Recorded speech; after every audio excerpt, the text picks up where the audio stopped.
Day 681 of the Ukrainian War Map, also known as the Russo-Ukrainian War. Juzzy here, and today is another update as I take a simplified and down-to-earth approach to some of the most important happenings on the ground in Ukraine. So starting off, we'll take a look at those Russian losses, as currently Russia sits on more than 363,000 military personnel losses, which makes for another 790 in the past 24 hours. Then as for hardware, 9 tanks, 14 APVs, 30 artillery, and then new year, new statistics. So I'll show you this recently updated graphic that shows the trending hardware losses for Russia and Ukraine. So Ukraine in blue and Russia in parabolic red.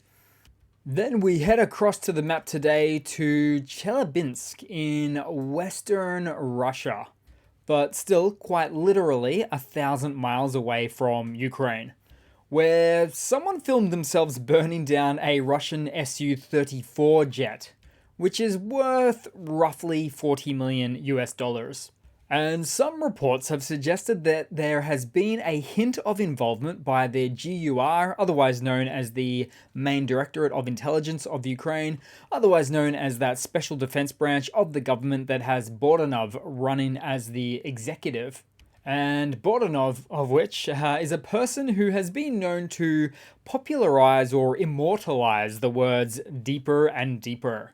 And so if you're wondering if it's true that Russia cannot go a single week without losing an S-34 jet right now, well, you'd probably be right. It was this week now, last week, and the week before, just before Christmas.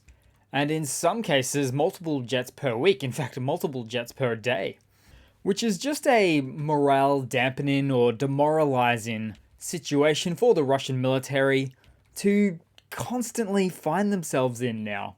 And Russian Su-34 jets certainly do not grow on trees. In fact, with sanctions, Russia would be very lucky if it could produce even one or two a year since their invasion.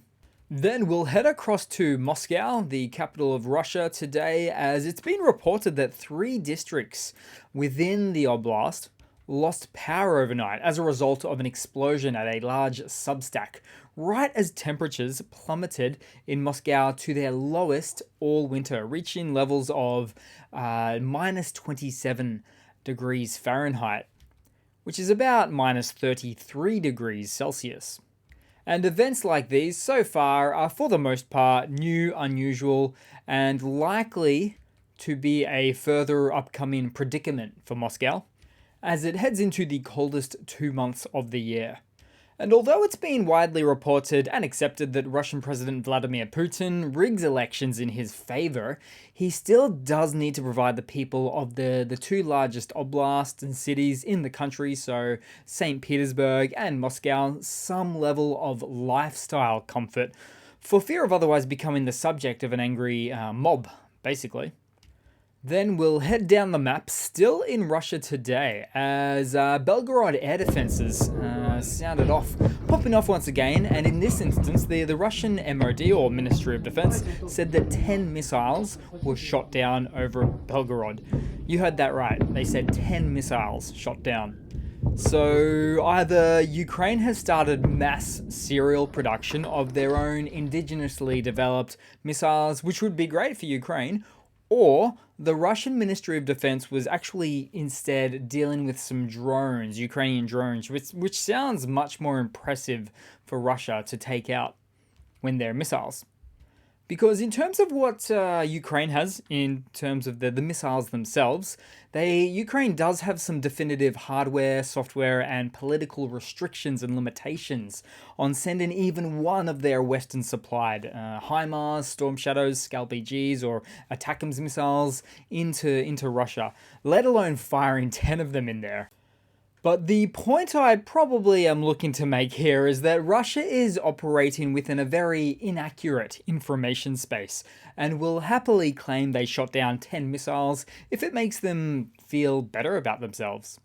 Then we'll now head into the Ukrainian map today, into the Donbass, into Avdiivka once again, as there was a bit of to and fro on the northern and southern flanks of Avdiivka, with Russian forces making some small advances southwest of Vasil, and with Ukraine making some small advances in the direction of Pisky.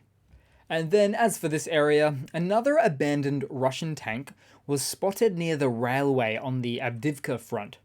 And by spotted, I also mean that a Ukrainian drone dropped munition, went straight into the open hatch of the tank to finish it off.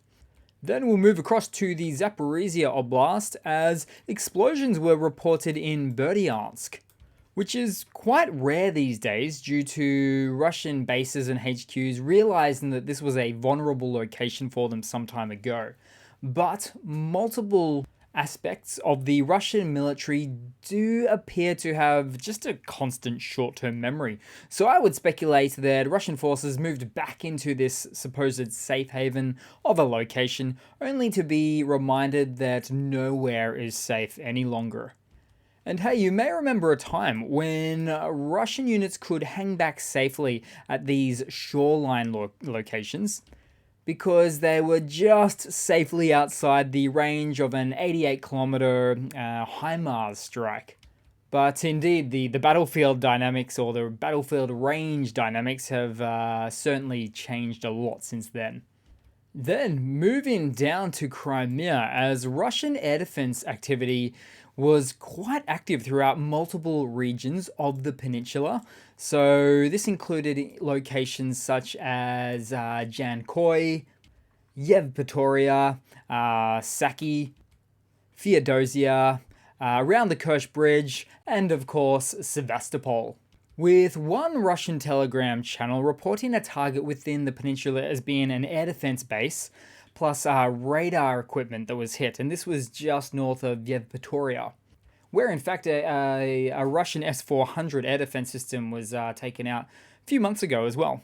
And with all of these strikes so far, what we know is that it must have been fairly effective, as the Ukrainian Air Force tweeted a photo of a cat stating that they sent a greeting or greetings to the occupiers of Crimea.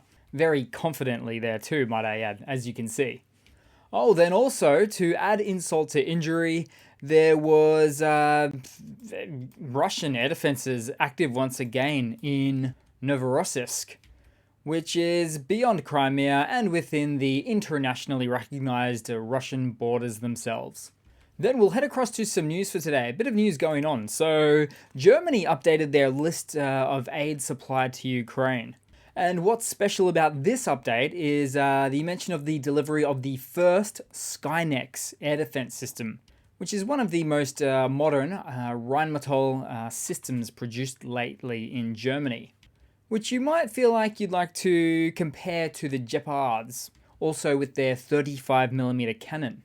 Although these Skynex systems are known for using something called ahead airburst munitions, which releases a cloud of sub-projectiles for increased hit probability against small and fast targets. And they do look futuristic and deadly, which isn't known to be an official or direct homage to the Terminator series of the films, but deep down I think we can all agree that German manufacturer Rheinmetall had Skynet in mind when naming this bad boy. Then in some other news, so this is a bit of legitimate Russian hardware news today. So Russia has been ramping up its short to medium range strike capabilities into Ukraine using ballistic missiles from North Korea, with it now being reported that the first one was fired on December 30th and more following on January 2nd. Now these missiles, which are likely the Hwasong 9s from North Korea with a range of 900 kilometers or about 500 miles, are likely part of a bigger deal with North Korea. And weapons trading with North Korea happens to be a clear violation of international laws, but of course Russia won't comply with that order. Now, how good are these North Korean missiles really? Well, it remains to be seen, but what we know so far is that the first of the launches reportedly ended up on the fields of Zaporizhzhia. So it could be a case of over-advertised, underperforming missiles, and potentially low-quality North Korean supplies. We don't really know this yet, not enough information to go by, but if this is to be true, then it would be the same as the artillery shells that they sent Russia. But still, this situation is alarming. So, for the record, Russia is receiving international support in the way of missiles that travel almost 1,000 kilometers in range now. And so, I recommend that you read any book on war or game theory, because as that dictates, each side typically performs these small escalations which cause the other side to mirror that in response, where both sides look to avoid a nuclear option or escalation. Or in other words, this has just sped up the timeframes with which Ukraine will get access to longer range missile platforms from the West.